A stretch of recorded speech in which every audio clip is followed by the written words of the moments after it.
وہ پھر آ جا کے ہمارے گفتگو بحث اسی نقطے پہ گھومتی ہے کہ اللہ غفور الرحیم ہے، ہم جو مرضی کریں اللہ غفور معاف کر دے گا۔ تو یہ جو آیتیں آج بھی ہم نے پڑھی ہیں، یہ بھی سارے وہی لوگ تھے کہ جنہیں کوئی فکر نہیں تھی، ان کے جو مرضی کریں ہم، اور ہم تو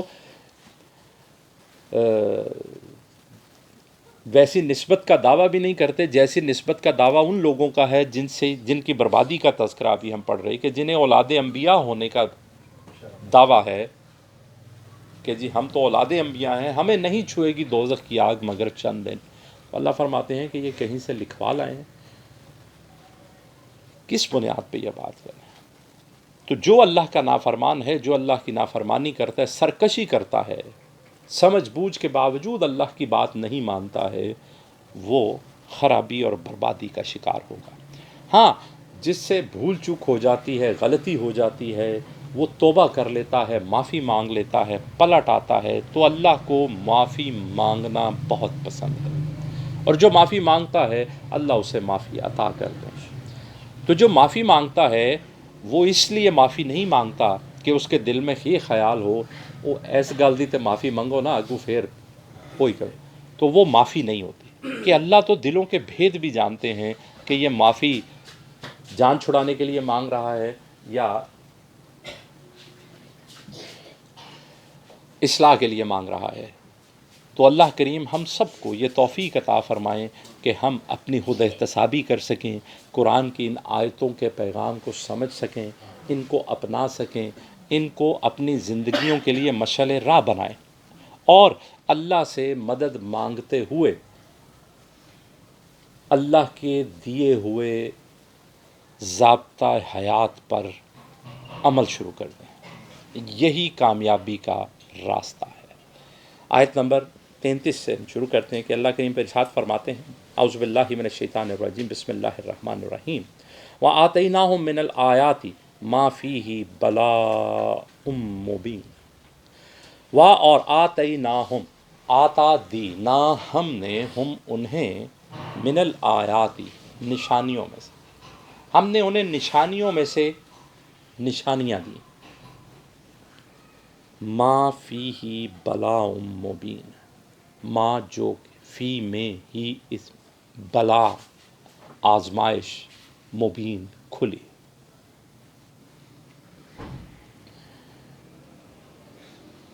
یعنی ہم نے جو انہیں نشانیاں عطا کی ہیں ان میں کھلی آزمائش ہے، یعنی اللہ نے جو کچھ عطا کیا ہے، یہ جو یہ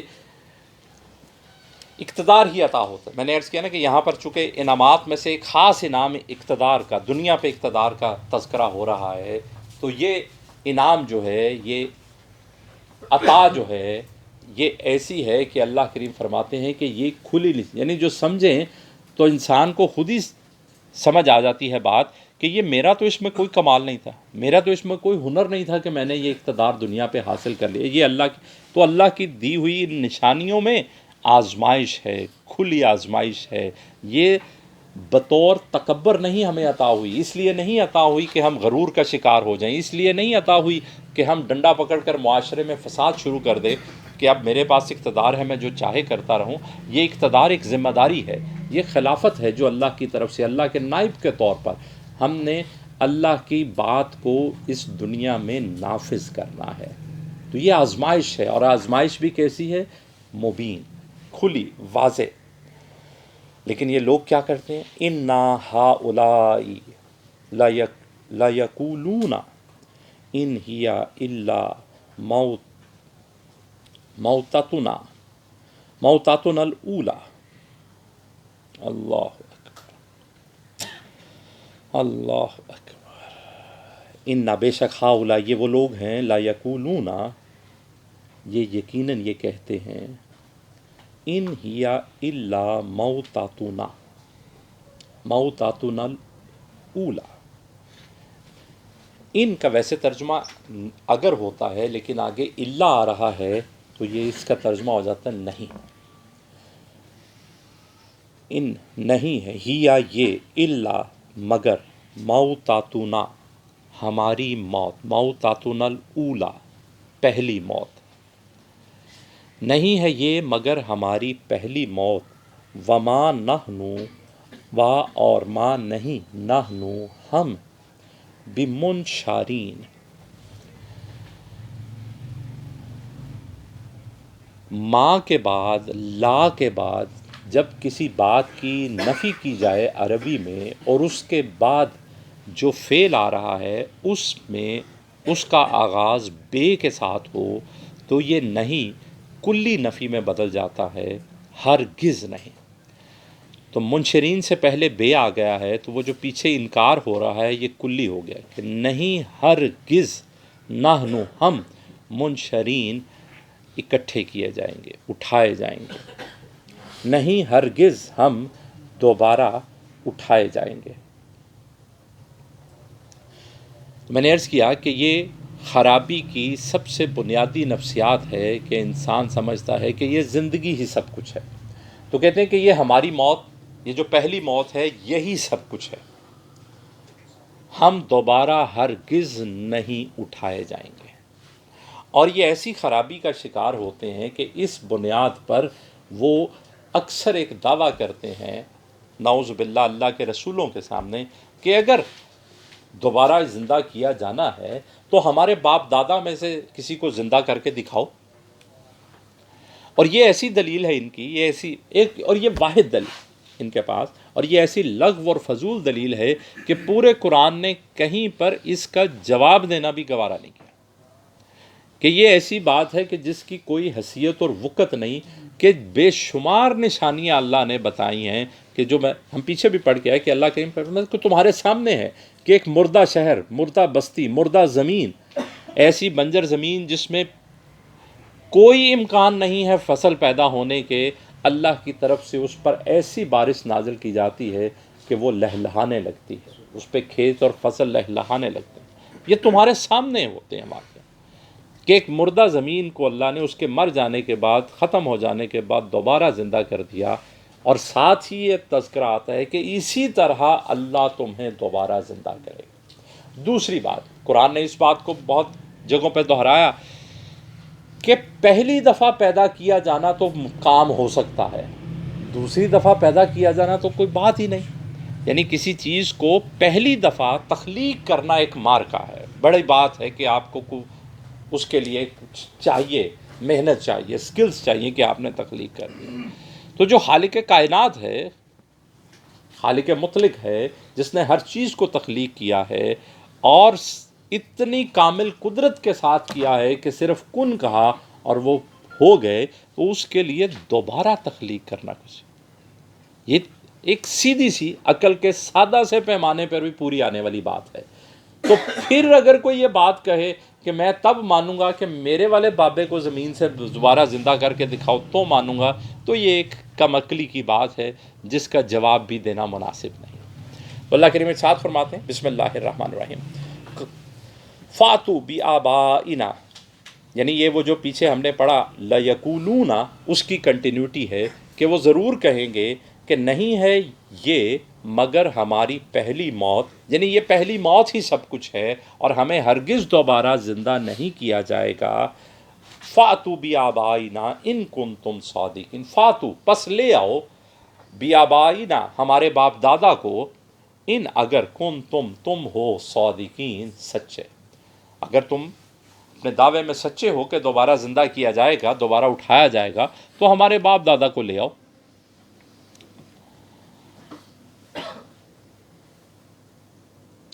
اب یہاں پر یہ بھی بات سمجھ لیجئے کہ بہرحال اللہ کے ایک نبی حضرت عیسیٰ علیہ السلام، انہیں یہ معجزہ عطا ہوا تھا کہ آپ نے 4 مختلف مواقع پر، 4 مختلف جگہوں پر مردوں کو زندہ کیا تھا۔ وہ جو حضرت عیسیٰ علیہ السلام کا جو معجزے بیان کیے جاتے ہیں، بیمار کو شفا دینا، مادرزاد اندھے کو بینائی عطا ہو جانا، اور مردوں کو زندہ کیا جانا، تو یہ جو مردوں کو زندہ کیا جانا ہم بچپن سے جو پڑھتے آ رہے ہیں تو ہمارے ذہن میں بھی ایک خیال آتا ہے کہ آپ یہ کام اکثر کیا کرتے تھے، تو یہ اکثر نہیں تھا، 4 مواقع پر یہ بات ہوئی تھی، اور جس کو زندہ کیا تھا وہ قم باذن اللہ، کہا کہ اللہ کے حکم سے کھڑے ہو جاؤ، اور پھر کھڑے ہونے کے بعد اس مردے نے اللہ کے ہونے کی گواہی دی، توحید کی، اور پھر واپس فوت ہو گیا۔ تو یہ 4 مواقع، یہ پھر وہ بات بڑی مشہور قرآن میں موجود ہے کہ 4 پرندے لو، انہیں اپنے ساتھ سدھاؤ،